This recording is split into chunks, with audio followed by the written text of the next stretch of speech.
안녕하세요.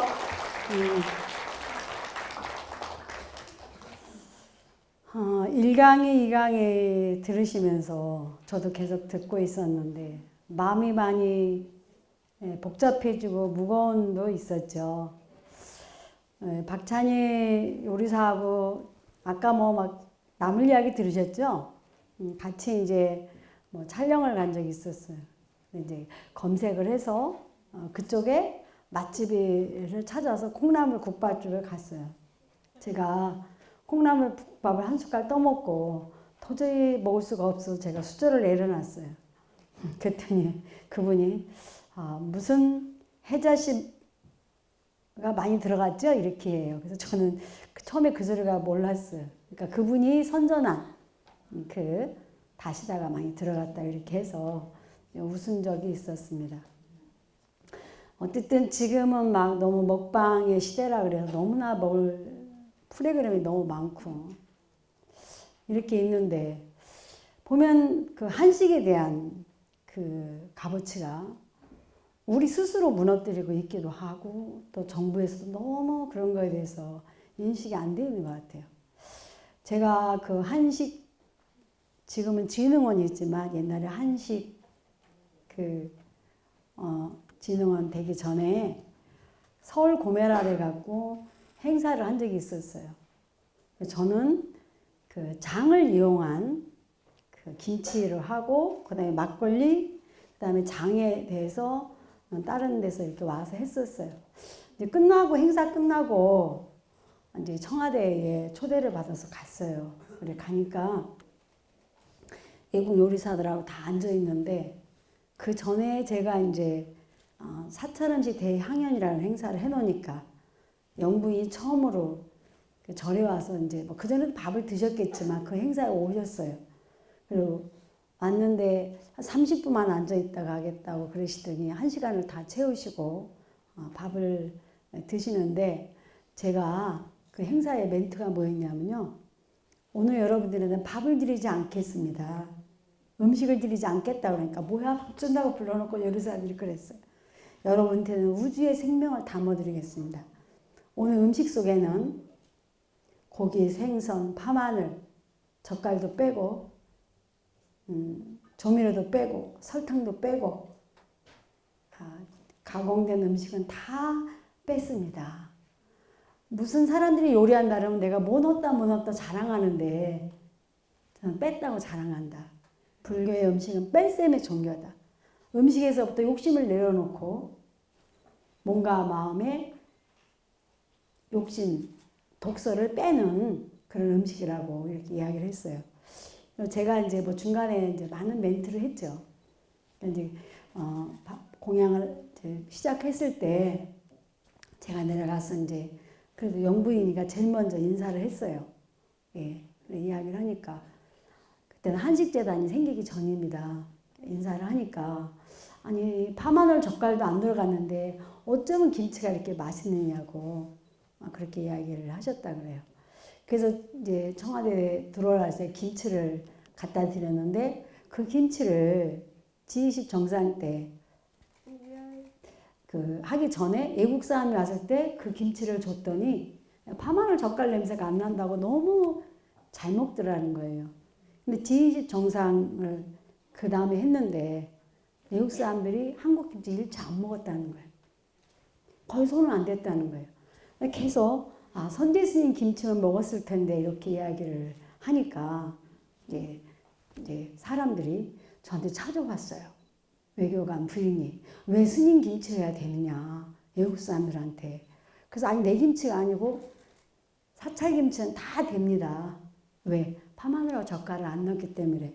이제 그런 인연으로 해서 한국의 불교의 음식 맛이 이렇게 국제화될 수 있다는 그런 생각을 가지셨는지 그날 앉아서 이야기를 하는데 저한테 한식에 대해서 이야기를 하라고 그래요. 그래서 제가 그런 말을 했어요. 한식을 잘하려면 김치, 장을 빼놓고 한식을 이야기할 수 없습니다.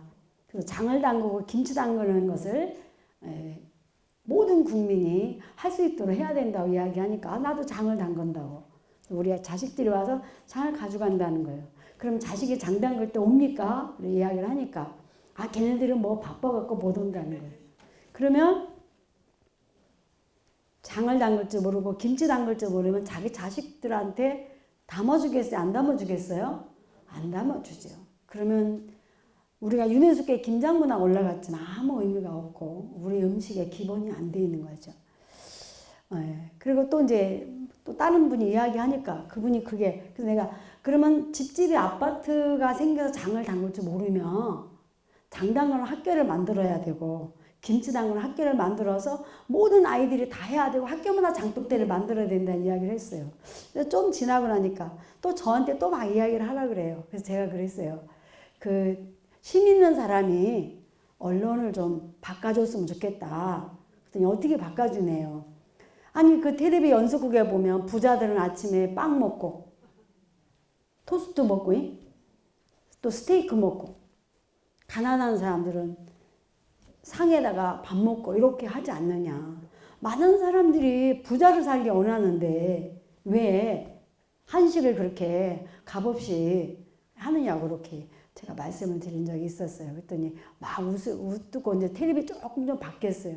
뭐 그 외에 여러 가지 이야기를 했지만 어쨌든 그분이 한식 재단을 만들어서 한식을 세계 하겠다고 하시다가 어쨌든 여러 가지 일들이 많아서 한식 재단은 없애자 이런 말까지 나왔다가 그래도 야당에서 하면 여당이 반대하고 여당에서 하면 야당이 반대하는데 한식 재단을 만들 때는 아무 당에서 반대를 안 했다는 거예요. 그만큼 중요하기 때문에 이제 어쨌든 없앨 수는 없으니까 한식진흥원이라 이름을 바꾸고 제가 이제 처음으로 3년을 받아서 2년 했다가 3년을 받아서 지금 들어간 지 1년 반이 됐습니다.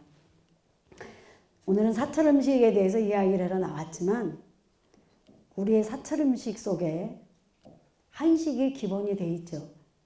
우리나라는 나라가 이렇게 긴 게 아니고 어떻게 길죠? 이렇게 깁니다. 그러니까 북한서부터 제주도까지의 기온 차이가 굉장히 많죠. 그러니까 전라도에는 죽순이 나오는데 여기 죽순이 나와요? 안 나와요? 안 나옵니다. 그리고 우리는 70% 이마를 갖고 있습니다.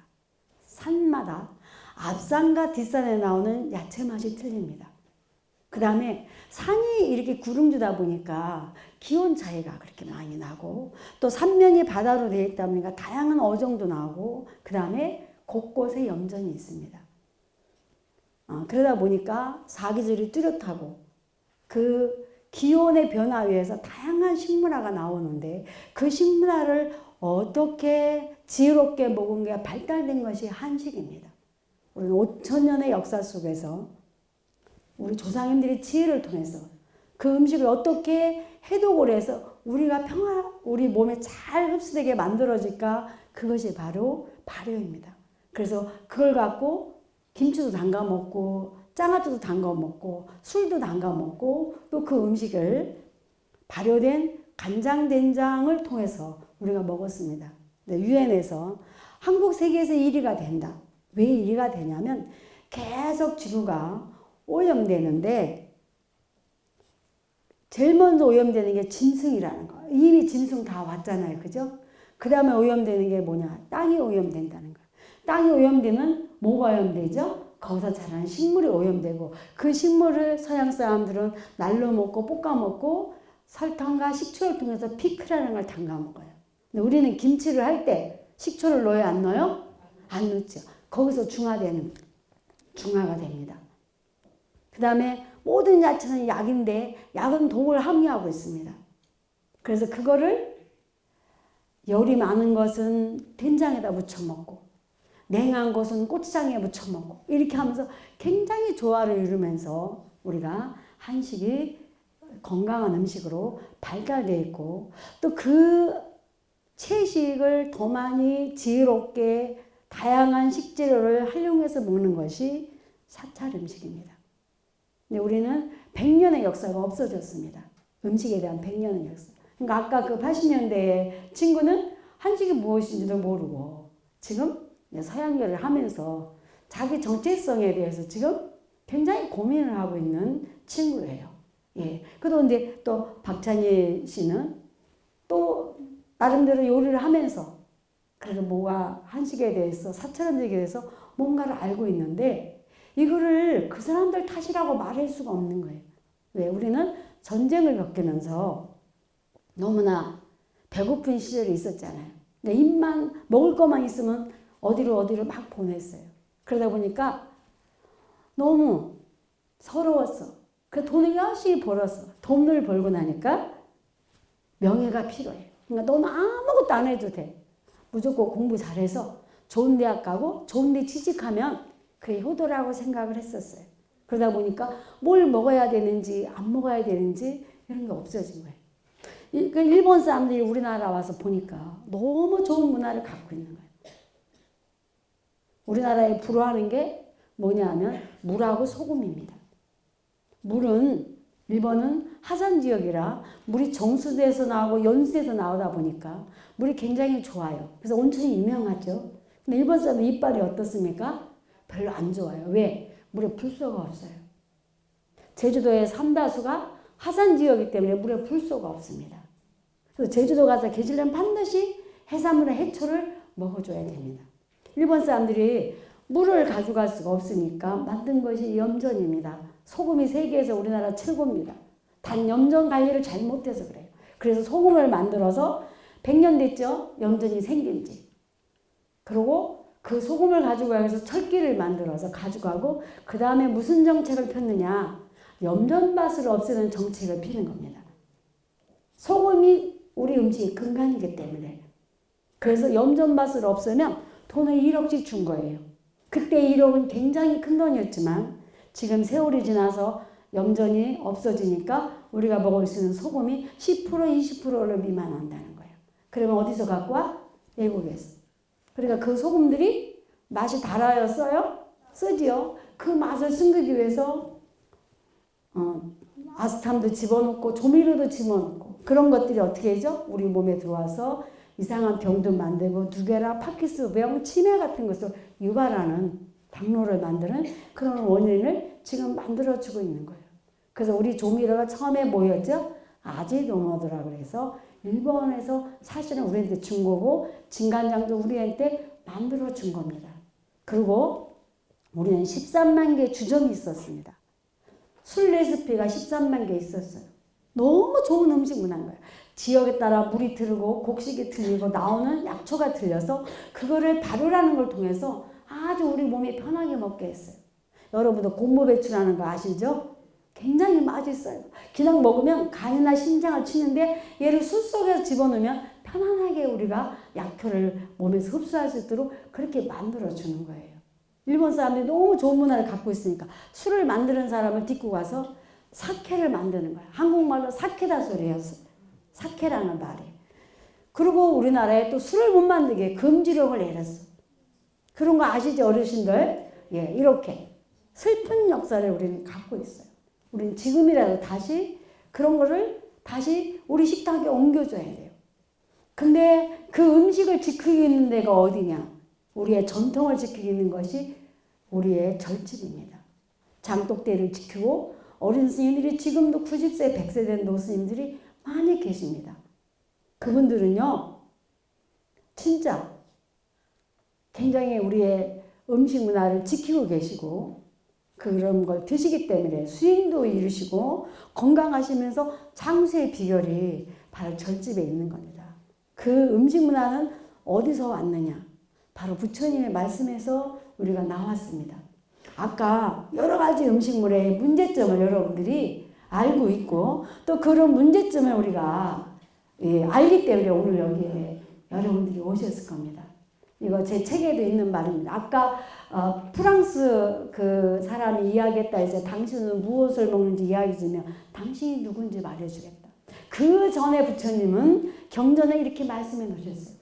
사람들이 어려운 일이 있어서 고민을 오면은 고민의 이야기를 들으시고 질문을 하셨어요.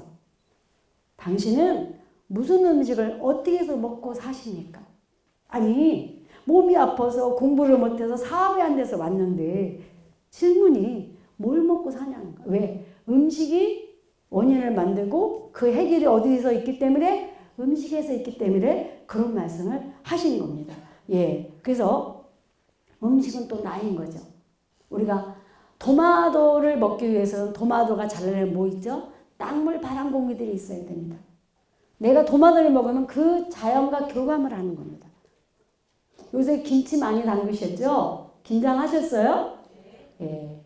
저도 요새 뭐 틈만 나면 김치를 담그는데 요새 하도 행사가 많아가지고 밖에 뭐 어제도 강원도 갔다 오고 사실 오늘 제가 일찍 해달라고 그랬어요. 왜냐면 내일서부터 그 한아시안 게임서부터 강의가 많아갖고 부산에 가야 되는데 저번에 꼭 그 시간에 해야 된다 그래서 다시 비행기표를 내일 아침으로 옮겨놓고 지금 계속 그렇게 하고 있는데 어쨌든 우리가 배추 제가 강의를 할 때 이야기합니다. 배추 요새 비싸죠? 한 3,000원 줘야 사죠.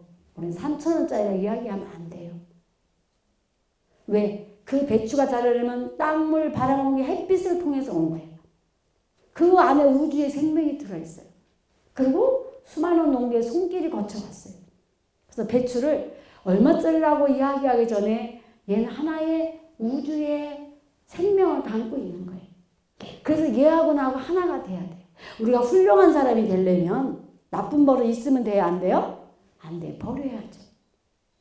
좋은 건 살려주고 부족하면 돼요? 안 돼요? 안 되죠. 부족한 걸 채워줘야 돼요. 음식도 마찬가지입니다. 배추 하나를 보고 얘가 단점이 뭘까 장점이 뭘까 부족한 게 무엇일까? 배추의 장점은 뭔지 아세요?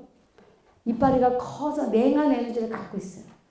막 열이 올라가니까 밑으로 내려져. 물을 좋아해. 그래서 몸속에서 순환을 시켜줘. 섬유질이 많아. 몸속에 독소를 바깥으로 내보내줘. 그래서 배추를 많이 먹으면 대장암을 예방한다고 그렇게 이야기를 하죠. 그 다음에 햇빛을 보고 자랐기 때문에 비타민 D, 비타민 C가 굉장히 많아요. 얘 단점은 뭐냐? 냉한 겁니다. 그래서 그 냉한 것을 보충해 주기 위해서 따뜻한 물을 넣고 고춧가루를 넣고 생강을 넣고 파마늘을 넣어야 됩니다. 또 부족한 영양을 채우기 위해서 바람에 흔들리는 찹쌀도 집어넣고 하늘에 달린 가을도 집어넣고 물속에는 청강, 다시마도 집어넣고 살다 보면 연륜이 필요하죠. 그래서 연륜을 견딘 간장도 집어넣고 젓갈도 집어넣어서 배추가 땅속에 있는 거, 땅 위에 있는 거, 바람에 흔들리는 거, 하늘에 달린 거, 물속에 있는 거 세월까지 통해서 요리라는 수행을 통해서 김치가 다 된 것은 배추가 자기 안에 생명을 이룬 것입니다. 그래서 외국 사람들이 이런 강의를 하면 붓다배추. 그 붓다배추를 내가 먹을 때 내가 부처가 되는 거예요. 거기다 만약에 안 좋은 걸 막 집어넣었어. 그럼 배추가 죽은 쪽에 가까울 거예요? 가까운 쪽에 가까울 거예요? 죽은 쪽에 가까우겠죠. 요리는 바로 우리가 그들의 생명을 잘 살려서 완성을 시켜서 내가 먹을 때 나의 안에 생명을 이룰 수 있도록 해줘야 됩니다. 요리사라는 직업은 굉장히 힘듭니다. 제가 아는 유명한 요리사, 제 제자도 있어요. 다음 주 화요일날 저희가 국제 요리 경연대를 해요. 각 나라의, 아시안 나라의 요리 경연에서 시켜서 1등한 친구들을 불러서 다시 한국 요리 경연대를 하고 또 오후에는 국제 발효 포럼을 하는데 그 요리사 심사위원으로 어느 호텔의 유명한 주방장을 불렀어요. 제 제자예요. 근데 못 오겠대요. 다리 수술을 해갖고. 이 서 있으니까 다리에 하지정맥이 많아지고 제 시간에 밥도 못 먹고 굉장히 힘든 직업입니다. 근데 그래도 요리사는 우리가 굉장히 훌륭한 사람이에요. 왜? 인간과 자연을 연결하는 중간의 매개체가 요리사예요. 우리 몸은 남의 생명을 내 몸속에 들어올 때 중간에 역할이 필요해. 그게 바로 발효입니다. 그 발효를 통해서 우리 몸에서 어떻게 만들어줄 것이냐. 그래서 요리사는 인간과 자연을 연결하는 중간에 매개체이기 때문에 힘든 거를 감수하고도 해야 되는 일 중에 하나입니다. 그래서 어쨌든 이렇게 음식은 나를 만들어 주기 때문에 이렇게 거칠고 사나운 음식을 먹으면 내 몸이 거칠고 이거 성분입니다. 그 다음에 본래의 맛과 영양을 파괴하는 첨가제가 들어간 음식을 먹게 되면 내 몸에서 세포마다 입력이 되는 거예요. 내가 먹은 것은 나한테 일주일을 있는다는 거예요. 그게 바깥으로 좋으면 안에 있고 나쁜 거는 소멸이 돼야 되는데 나쁜 걸 넘치게 먹으면 우리 몸에서 계속 되죠. 우리는 몇십 년 전에 먹은 음식물도 약도 내 몸속에 있다가 내가 약할 때 치고 나온다는 거예요. 그래서 그거를 또 치유해주는 사람이 있는데 그게 볶은 소금. 그러니까 이제 우리가 염전에 소금하고 옛날 우리가 끓여서 먹은 소금하고 이제 차이인데 그렇게 소금이 우리 몸에서 독을 빼주는 그런 거를 또 하시는 분도 봤어요. 예. 그래서 어쨌든 우리 몸에는 항상 먹으면 한다. 우리 아이들 열나면 못 먹였어요. 보리차 먹였잖아요. 찬 거 먹으면 몸이 차지고 따뜻한 거 먹으면 따뜻해지는 거예요. 그걸 어떻게 조화롭게 할 것이냐. 예. 그래서 어쨌든 그렇습니다. 사찰 음식의 특징은 육류, 어패류, 술, 오신채, 가공식물, 제철이 아닌 음식은 금지식품입니다. 근데 육류, 어패류, 술, 오신채는 필요할 때는 먹게 되어 있습니다. 그렇지만 이 가공식품과 제철이 아닌 음식은 우리가 많은 고민을 하면서 드셔야 되는 부분입니다. 육류를 이제 금지식품 이유는 우리가 살고 있는 세계를 우주라고 이야기하죠. 우주 안에 아픔을 느끼는 생명체, 아픔을 느끼지 않은 생명체, 유정무정을 합해서 중생, 자연이라는 얘가 나와 하나의 생명체라는 겁니다. 그래서 불의사상이라고 이야기합니다. 아까 닭 이야기 듣고 소 키우는 이야기 들으셨죠? 닭도 나와 하나의 생명체예요. 닭은 본래 13년을 살죠. 사람들이 욕심내서 어디다 가둬 놓고 키웠어요? 양계장에다. 욕심내서 키우니까 빨리 키워야 되니까 걔한테 성장 촉진제를 줘서 1년도 안 키워요. 열흘만 해도 잡는다네요. 닭다리에다만 주사를 놔서 닭다리가 커지면 닭을 잡는다는 거예요. 그렇게 먹고 요즘 아이들이 어떻게 하죠? 옛날보다 생리를 빨리 합니다. 13세 전에 생리를 하면 자궁암 유방에 노출이 되고 그 아이들이 그러면 나중에 이제 성범죄 원인도 되는 겁니다. 미국에는 태어나서 1년도 안 된 생리한 건수가 몇만 건씩 올라오는데 우리나라는 태어나서 한 달 만에 생리하고 9개월 만에 자궁암 수술하는 아이가 있었습니다. 이게 닭의 삶을 인정해주고 해야 되는데 닭의 삶을 뺏음으로써 그 닭이 우리한테 와서 어떻게 하죠? 우리의 삶을 뺏는 거예요. 6학년짜리 남자아이가 4학년짜리 여자애 임신을 시키고 지금 학교 선생님들의 이야기가 그런다는 거예요. 이게 지금 동물도 나와 하나의 생명체. 그래서 그렇게 키운 동물을 우리는 동물에게 도움을 주고 우리가 필요할 때만 그거를 갖고 와야 되는 거예요. 그게 정육입니다. 정육점이 불교에서 나간 이름입니다. 깨끗한 고기를 파는 것이다. 성장 촉진의 향생제를 주면 먹을 수는 있지만 깨끗하지 않기 때문에 정육이라고 말을 하면 안 되고 식육이라고 말을 해야 됩니다. 정육제의 불교에서 나간 이름입니다. 정식도 불교에서 나간 이름입니다. 음식을 맑고 바르게 먹고 몸과 마음을 바르게 하는 소리입니다. 요즘에 코스로 나오면 정식이요. 네, 그래서 물도 나와 하나이기 때문에 그래서 내가 먹고 살기 위해서 내 먹을 것을 위해서 땅을 더럽히고 물을 더럽히고 공기를 더럽혀서는 안 된다는 거예요. 내가 먹는 음식이 어디서부터 왔는가 오관계에 나오잖아요. 어디서부터 왔냐는 거예요. 이 기가 막힌 건데 지금 외국 사람들이 한국의 음식을 굉장히 좋아합니다. 건강식으로. 그중에서 사찰 음식은 더욱더 좋아합니다. 왜? 음식에 스토리가 있기 때문에. 서양의 음식은 자연을 배려하지 않고 살았어요.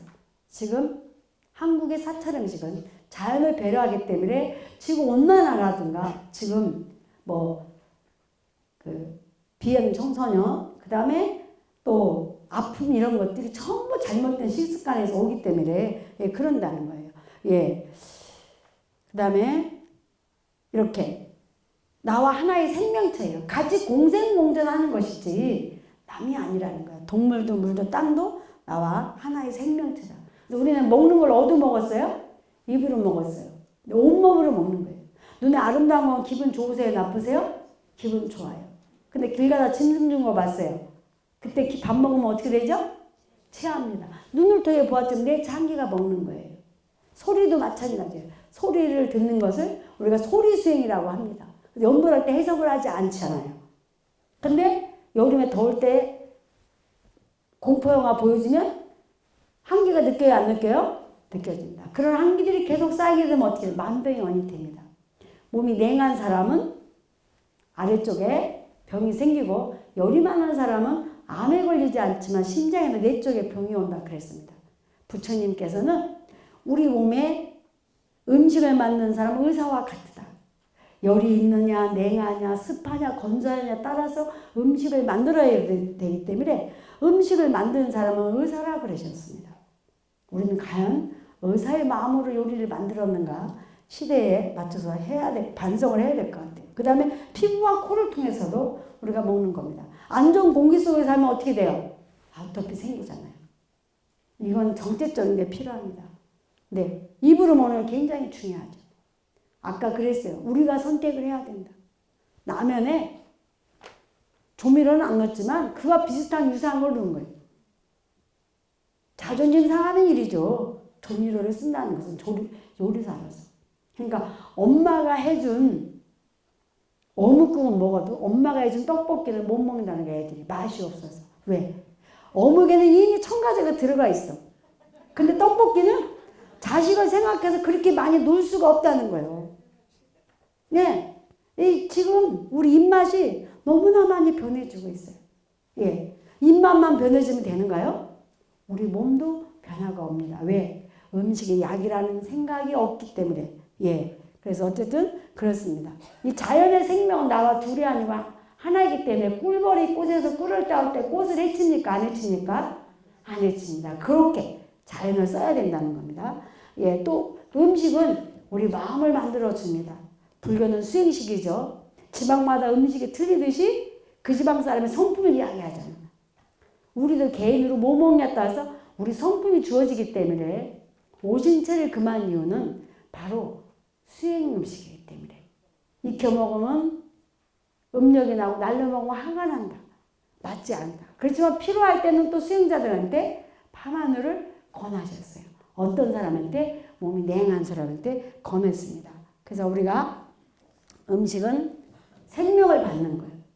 근데 생명에다 건강을 받는 거는 채식, 자연식이라고 하고, 사찰 음식은 생명 플러스 건강 플러스 지혜를 줘야지만이 선식이라는 이름을 붙입니다. 경정산에는 모든 음식은 약이라는 말로 표현이 됩니다. 주방 설치도 의학적으로 다르지 의식주의 식이 아닙니다. 주방에 들어갈 때는 인도는 맨발로 걸어 다녔어요. 반드시 발 닦는 세숫대야와 발 닦기.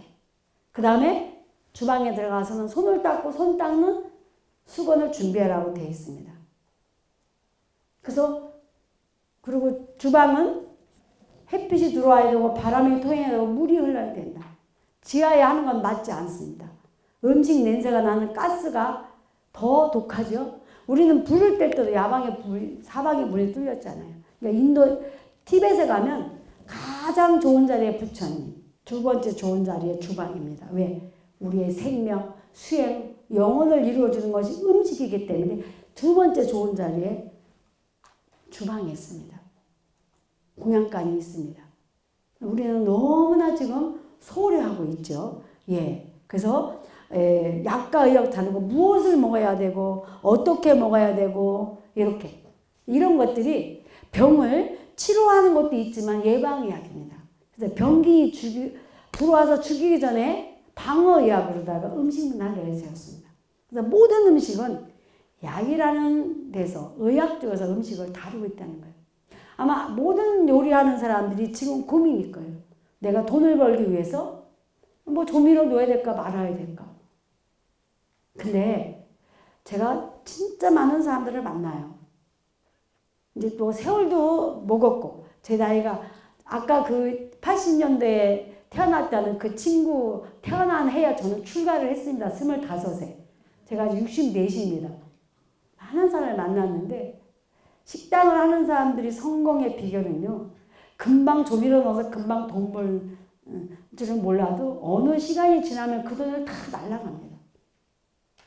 공덕을 줘야 돼. 내가 복을 줘야 돼. 내가 사람들한테 약을 만드는 음식을 줄 것인지 눈앞에 보이는 이익을 따질 것인지 먼저 살펴야 됩니다. 제가 굉장히 오랫동안 강의를 했는데 제가 항상 하는 이야기가 있습니다. 요리사는 겸손해야 된다. 특히 음식의 재료에 제일 먼저 겸손해야 된다는 거예요. 그리고 내가 음식을 만들 때, 강의를 할 때 떳떳해야 된다는 거예요. 그래서 저한테 요리를 배운 사람이 총 주방장을 하는데 맨날 이제 회의를 해요. 2시 되면. 이제 제가 2시에 회의에 이제 저도 거기서 행사를 해서 들어갔더니 요리사들한테 질문을 해요. 오늘 네가 만든 음식을 네가 손님으로 갔을 때 그 돈을 내고 먹어도 아깝지 않을 요리를 해줬느냐고 그렇게 묻더라고. 그 요리사가 외국 사람인데 그러고 묻는 거예요. 진짜 그렇게 물어야 맞고 자기도 그렇게 해야 되는데 뭐 우리나라 의료계도 막 뭐 돈을 벌기 위한 의료도 있지만 식당도 너무 그러다 보니까 이렇게 정체성도 이루어지고 그렇습니다. 아까 표기한 거 보셨죠? 예? 육회 표기한 거 보셨잖아요. 우리 한식전에도 책임이 많습니다. 그래서 계속 지금 그거를 어떻게 할 것이냐. 외국에 나가보면요. 이태리나 프랑스나 북경이나 호주나 메뉴가 거의 다 똑같아요. 다 뭐 떡볶이, 잡채, 불고기, 뭐 비빔밥 이렇게. 제가 이제 저희가 해외에 나가서 이제 우수 식당에 인증지를 주는 게 있어요. 그래서 먼저 이제 중국만 줬어요. 제가 이태리 가고 이제 다니면서 식당에 다니면서 했는데 어느 식당에는 칼국수를 잘한대요. 그래서 뭐 짬뽕, 우동 뭐 이렇게 해놨어요. 그래서 짜장면 이렇게 써있길래 이거 갖고는 한식 인증제를 못 준다. 그러니까 메뉴가 한식이어야 된다니까 짜장면, 짬뽕이 한식이라고 막 우겨요. 그래서 얼마 됐냐니까 30년 됐대요. 이태리 온 지. 내가 이거는 중국 음식이 우리나라에 와서 추억의 음식이 된 것이지 그건 아니다. 그 당신이 받고 싶으면 고추장, 우리 장칼국수 있잖아. 그죠? 장칼국수, 뭐 간장국수, 된장국수 이렇게 이름을 바꾸라고 제가 이야기를 했어요. 어느 집에 가니까 떡볶이를 잘한대요. 그럼 그냥 하지 말고 떡볶이에 대한 이야기를 해줘야 된다. 우린 떡을 언제 먹었죠? 슬플 때, 기쁠 때 다 먹었습니다. 왜 먹었을까요? 흩어진 쌀을 담가서 빠갖고 떡을 찌면 한 덩어리 같아. 그래서 슬플 때나 기쁠 때나 한 마음이 돼서 함께 하라고 조상님께 제사를 지내고 기도할 때도 한 마음이 되라고 우리 떡을 했어. 그게 우리나라 정이에요. 그래서 토인비가 이 세상에 다 없어져도 가져가고 싶으면 한 가지를 가져가라니까 한국의 가족 제도를 가져가고 싶다 그랬어요. 그래서 할아버지가 의병은 아버지 손주까지 다 뭐예요? 의병이라고 했잖아요. 우리는 그렇게 음식 속에서도 그런 게 있는 거예요. 근데 그 떡을 소화가 안 돼. 그래서 그 떡을 소화하기 위해서 발효된 조청에다 찍어 먹고 간장에다 찍어 먹고 꼬창을 넣어서 떡볶이라고 김치를 넣어서 했는데 만약에 꼬창이 발효가 안 됐으면 의미가 없는 거죠. 아까 제가 이야기했어요. 밥을 많이 먹어도 우리는 살이 안 쪘던 것은 그 밥을 소화할 수 있는 음식을 함께 먹었기 때문에 그런다는 거죠. 그래서 그렇게 스토리를 좀 만들어서 이야기를 해라. 그리고 술도 우리나라 거 팔아라. 우리나라 막걸리 이런 거 팔아라. 왜 와인을 하냐. 그랬더니 어느 식당에 갔더니 진짜 우리나라 술을 팔고 있는 거예요. 그래서 내가 너무 고맙다니까 프랑스인데 프랑스 사람이 요리를 먹으러 왔대요. 자기 너무 한국식 좋다. 근데 너 한국 사람 맞느냐? 맞다. 네가 요리하냐? 요리한다. 이렇게 이야기했더니 이제 막 음식을 시키면서 술 리스트를 달라고 그래서 와인 리스트를 줬더니 아니 밖에 가면 센 와인을 내가 여기까지 와서 왜 마시냐. 내가 여기 한국 식당에 올 때는 한국을 만나러 왔지 내가 프랑스 와인 마시러 온 거 아니라고 이렇게 하더라는 거예요. 가장 한국적인 게 하고 아까도 이야기했지만 우리 음식은 어떠한 음식하고도 다 어울리는 거예요. 그러니까 아까 서양의 빵은 발효시켜 먹고 우리는 쌀이 주식이기 때문에 반드시 발효된 거 같이 먹어야 되잖아요. 근데 G20 정상 때 어느 요리사가 자기 도망가고 싶다는 거예요. 한식을 잘 몰라가지고. 그래서 왜 그러느냐? 한식은 밥하고 김치 한 가지 하고 된장찌개 하나 주고도 큰 소리 치고 주라 그랬어 제가. 저는 그렇게 줄 수 있어요. 왜? 제 간장은 오래된 간장이기 때문에 약이야. 된장도 약이야. 그런데 어떻게 이렇게 주냐고 물어요. 그러면서 코스로 밥을 먹는데 제일 먼저 나오는 게 죽 주잖아요. 죽을 주면 물김치를 주면 한국 사람은 그냥 먹는데 외국 사람 묻는데 왜 이 죽에다가 물김치 주냐고 대답을 못했다는 거예요. 그걸 대답 못하면 되냐고 했더니 몇십 명의 의사들이 모른다 해서 제가 마음먹고 강의를 했어요. 서양 음식은 발효돼서 이렇게 했지만 우리는 주식이 쌀이기 때문에 발효된 거 먹어야 된다. 근데 그 발효된 음식은 야채하고도 어울리고 고기하고도 어울리고 생선하고도 어느 거하고도 어울리기 때문에 그래서 조화를 맞춘 거다. 요즘에 제가 이제 환자들한테 이제 막 그러니까 저한테 요리를 배우러 와요. 그래갖고 채식만 해야 된다고 생각을 하는 거예요. 근데 환자도 잘 먹고 해야 되는데 일단 음식을 잘 먹어야 되잖아요. 요새는 또 미국에서 요리 배우러 많이 오세요. 미국에서 우리 한식협회에 고문 되시는 분도 의사인데 고문을 산대. 당신은 뭐 식당도 안 하고 그랬는데 왜 그러냐 그랬더니 이제 의사 학회가 있어 갔더니 어느 의사가 발표를 하더래. 음식이 우리 몸에 병을 치료하고 예방하는데 중요한 역할을 해준다. 근데 그 중에서 가장 훌륭한 음식이 한국 음식이다. 그 중에 특히 김치가 너무 좋은 음식이라 이렇게 이야기돼. 자기는 김치도 안 먹는데 그래가지고 너무 놀라서 한국 문화원에 가서 김치 담글 수 있는 사람들을 섭외해서 이제 한국 아이들을 김치를 가르치고 거기서 자기네끼리 뭐 미팅도 하게 되고 프로포즈도 하게 하고 그렇게 했다는 거예요. 근데 어쨌든 미국 뉴욕에 있는 이제 제가 아는 분인데 그분이 굉장히 몸이 안 좋아서 병원에 갔더니 18cm의 신장암이 걸린 거예요. 그래서 이거를 끄집어서 수술을 하면 이게 소독을 해도 계속 우리가 숨을 쉬고 있기 때문에 그 균이 묻는다는 거예요. 거기에. 그럼 거기다 재발한다는 거예요. 그래도 괜찮으니까 수술해달라고 했는데 이 사람은 재발이 없었어요. 지금 완치됐어요. 너 희한하다. 너 뭐 먹었느냐. 제가 오래전에 간장을 주고 왔는데 그걸 안 먹고 손님들만 어머니가 손대스님 간장, 된장 이렇게 줬다는 거예요. 남편이 밥을 못 먹으니까 그 간장을 갖다 병원에 갔다가 그 간장을 먹고 그걸 요리해서 먹었더니 밥을 먹으니까 살겠더라는 거예요.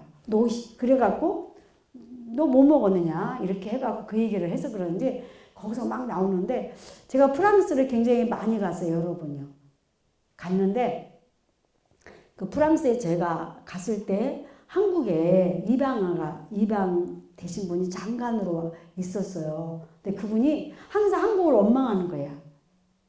나를 버렸다고. 근데 저희가 이제 행사를 해, 와인 많이 나오는, 거기서 옛날 성에서 행사를 했는데, 그분이 행사 내용을 보고 한국에 참 자랑할 게 많네요. 이렇게 이야기를 하시더라고요.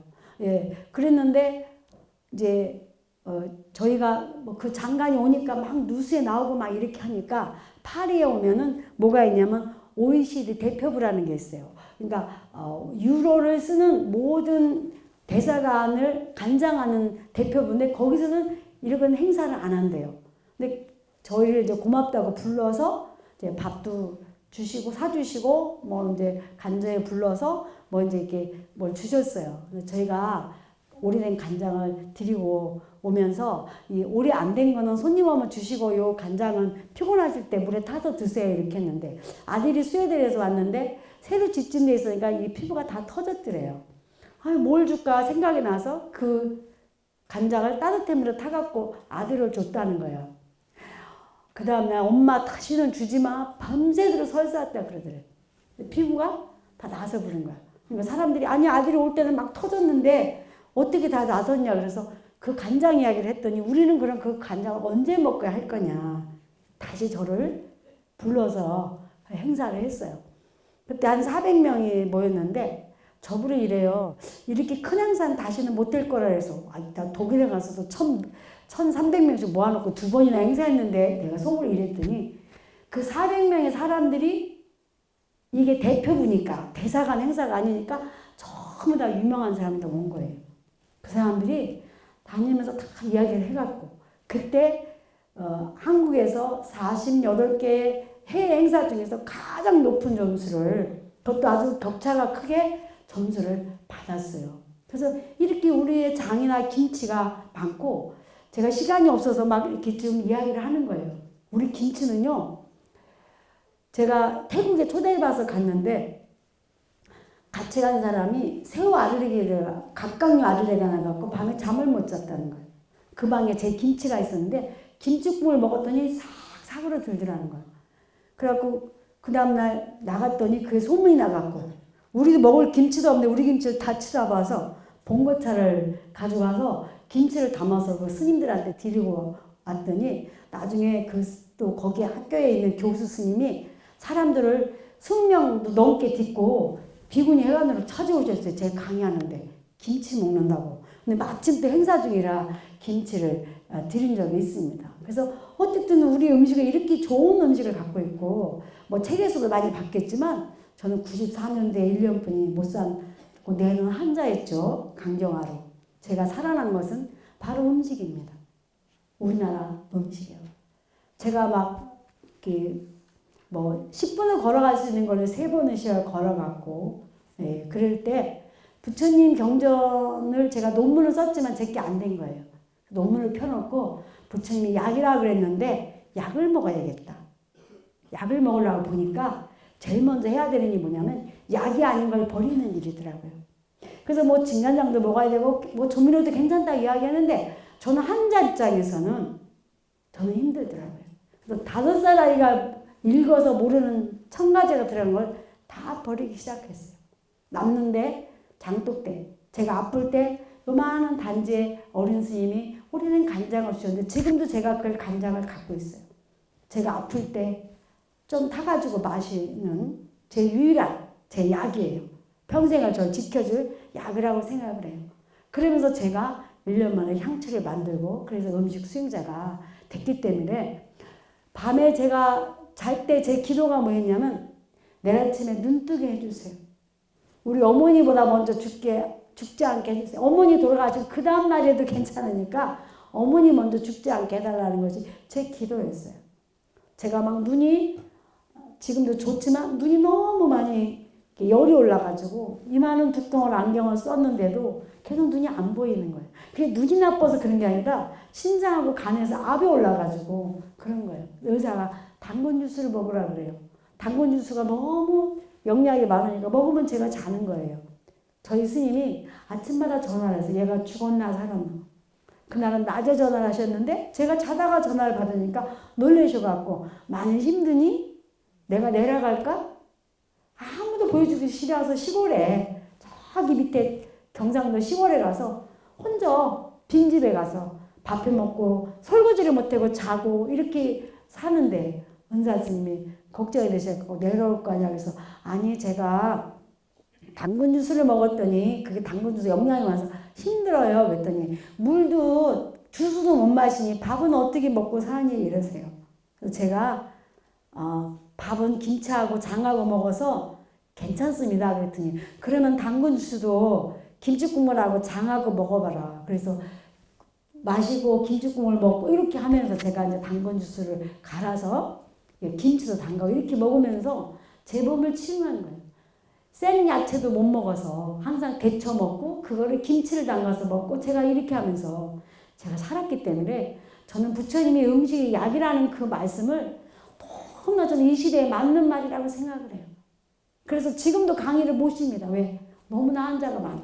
특히 우리 어린아이들이 너무나 많아서 그 아이들한테 우리나라 좋은 음식을 가르쳐줘야 되고 부처님이 음식의 약이라는 이 사상을 진짜 많이들 알았으면 좋겠어요. 우리가 일상적인 먹는 음식도 이렇게 상식인데 시약, 시분야, 진료, 종신약 이렇게 되어 있습니다. 왜냐하면 아침, 점심을 시약, 시간의 약이라고 그랬어요.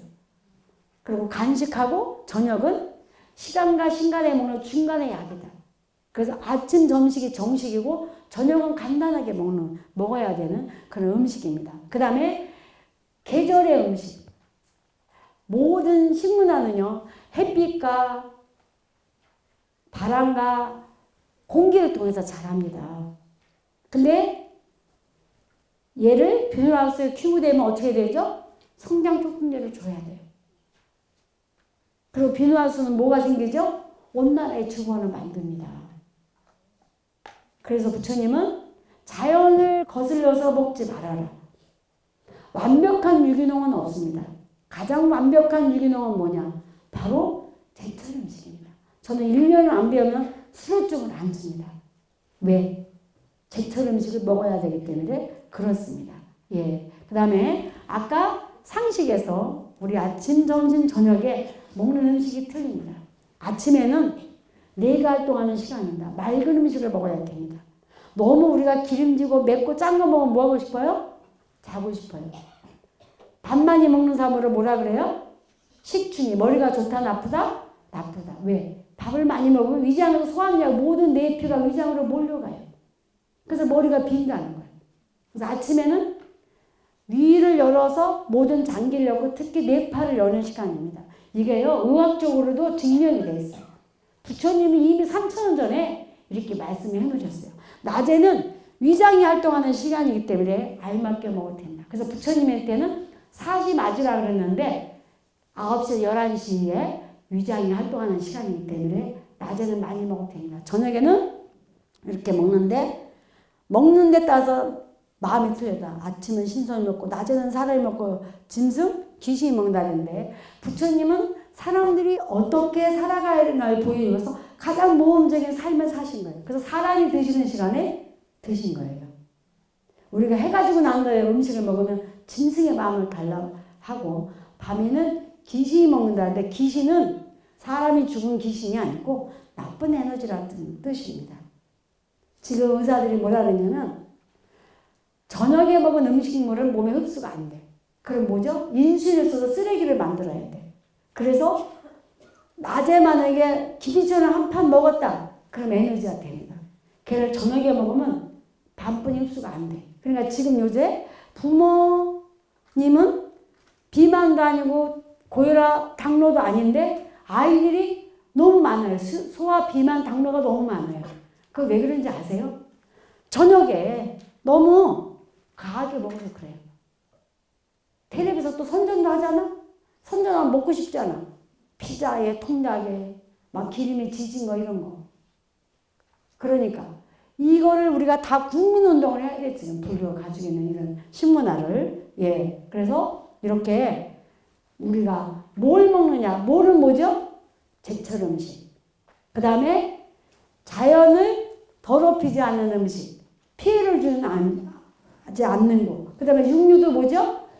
정육에서 식육하고 뭐라 그랬어요? 정육. 그들의 삶을 인정해 주는 거. 그 다음에 제철 음식을 먹어야 돼. 그 음식을 우리 몸에 리듬 맞춰서 이렇게 먹어줘야 되는 거예요. 그러니까 똑같은 만약에 국을 끓인다 해도 아침에는 맑은 국을 끓이는 겁니다. 죽을 끓여도 낮에 잣을 한 컵 넣었으면 아침에는 반 컵만 넣는 거예요. 그 낮에는 기름에 볶아도 돼. 똑같은 미역국이라도. 간장국. 낮에는 기름에 볶고 저녁에는 간장하고 기름에 묻혀놨다 끓이는 겁니다. 하나 끓여놓고 계속 먹는 것은 맞지 않아요. 우리 몸에 맞게 먹어야 됩니다. 예, 여기 또 써있죠. 예, 그 다음에 우리가 이제 바로 공양이라는 것은 공양이라는 걸 함께 나눈다 소리입니다. 왜? 음식하고 나하고 나눠. 그 다음에 식구끼리 뭐죠? 함께 나눠. 그 다음에 그 음식은 어디서부터 왔어요? 자연에서부터 왔어요. 그래서 자연과 내가 나누는 거예요. 그래서 그 음식은 자연에 키운 데 따라서 유기농이면 또 비료를 줬는지 농약을 쳤는지에 따라서 내 몸에서 에너지가 틀려지겠죠. 예. 그래서 공양은 함께 나누는 것이다. 예, 함께 나누는 것이다. 그 다음에 이제 바로 공양의 정신은 소식을 하라는 거예요. 우리는 지금 너무 과잉을 먹죠. 암자가 입구자가 3개 있습니다. 암이라는 많이 먹어서 생긴 거라는 거예요. 많이 먹어서. 우리가 성인이 먹어야 되는 칼로리가 2200, 2700 이렇게 나오잖아요. 스님들은 1300, 1400분이 먹지 않습니다. 그러니까 일본에도 어느 절에서 스님들이 장수하는데 그렇게 먹으니까 식약청에서 칼로리 올리라 그래서 1000칼로리 이상 올려라 그랬어요. 그러니까 뭐라 그랬냐 스님들이 너네 식약청에 생긴 지는 100년뿐이 안 됐고 우리는 1000년이 넘어도 그 칼로리 이상 먹지 않아도 이렇게 건강하게 잘 살고 있지 않느냐. 칼로리로 따지면 안 돼. 에너지를 봐야 돼. 똑같은 취나물이지만 산에서 청정한 산에서 키운 거하고 비누하우스에서 키운 거하고 그냥 노지에서 키운 거하고 맛도 틀리지만 약효도 틀립니다. 우리는 굉장히 좋은 식재료가 많습니다. 예. 오늘 뭐 시간이 다 이야기를 못하고 제 시간이 벌써 다 됐어요. 그 다음에 골고루 먹어라. 부처님은 탁발을 다니셨어요. 7집을 다니면서 음식을 먹었어요. 이게 탁발을 나가면 먹기 전에 걷고 먹고 나서 또 걸어. 운동을 해. 그 다음에 음식을 공양하는 사람은 부처님 제자들에게 정성스럽게 차리겠죠. 그 다음에 누가 먹어? 자기들이 먹는 거야. 그리고 음식을 만드는 사람이 무슨 시간이야? 기도 시간이야. 근데 7집마다 음식이 똑같아요? 틀려요? 틀려요. 골고루 먹게. 편식하지 못하기 위해서 7가식을 시켰습니다. 그 다음에 법답게 먹어라. 법답게 먹어라. 법은 뭐예요? 아까 자연의 이치에 따라서 또 어떻게 키웠느냐. 꿀벌처럼 해치지 않고 갖고 와야 되고 우리 몸에 리듬에 맞춰서 먹어줘야 된다는 거예요. 예. 그래서 암만 좋은 음식도 나한테 또 맞아야 돼. 예. 그 다음에 오래 씹어 먹어라. 오래 씹어 먹어라. 제가 하는 이야기에서 빨리 죽고 싶으면 빨리 먹어라. 음식은 오래 씹어야 침하고 섞이죠. 침하고 섞어야 몸에서 흡수가 돼요. 근데 이빨이 옛날에 이빨이 쭉 고른 사람으로 뭐 한다 그랬어요? 오복을 갖췄다 그랬습니다. 왜? 이빨이 쭉 고르면 분쇄를 잘해. 분쇄를 잘해 위장에서 덜 부담스러워. 근데 이빨이 안 좋은 사람은 몸이 안 좋아져요. 네, 덜 씹히기 때문에. 그리고 밥을 빨리 먹거나 덜 씹는 사람은 당뇨 같은 게 굉장히 많아져요. 왜? 이걸 분쇄하느냐고 막 힘들어. 그래서 사람들이 밥 먹고 돌아서면 배고픈 사람이 있어. 위장이 튼튼하다는데 위장병 환자예요. 몸에서 흡수가 안 되니까 다른 장기에서 기다리고 있다가 분명히 입에서 먹은 소리는 들었는데 나한테 영양이 안 와. 그러니까 왜 안 들어오냐고 빨리 부르니까 입에서 자꾸 땡기는 거예요.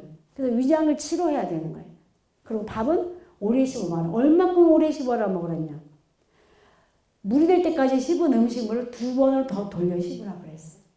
스님들이요. 오래 사시는 스님들 보면요. 소식하시고요. 밥을 오래오래 씹어 드세요. 그게 건강의 비결이에요. 이런 것도 다 경전에 나와 있습니다. 그래서 스님들이 먹는 음식은 우주론적인 식사법, 시간과 공간을 초월한 음식입니다. 거기에는 우리가 음식을 먹으면서 복을 줘야 되고 복을 만드는 음식을 줘야 되고 복덕을 갖춰야 되고 그 다음에 평등해야 된다는 거예요. 내가 먹기 위해서 막 짐승을 괴롭히고 땅을 괴롭히고 이거는 아니라는 거예요. 그게 바로 평등이에요. 그 다음에 청결해야 된다. 깨끗해야 된다. 그 다음에 전략을 해야 된다. 내 먹을 것만 먹고 바르는 거. 그래서 우리는 일식삼찬이죠. 우리 너무 많이 차렸다는데 그 너무 많이 옛날에 안 차려 먹었어요. 그래서 음식 쓰기가 너무 많잖아요. 그건 아니에요. 예. 그래서 딱 먹을 만치 먹고 그렇게 해야 되는데 지금 안 됐기 때문에 그렇습니다.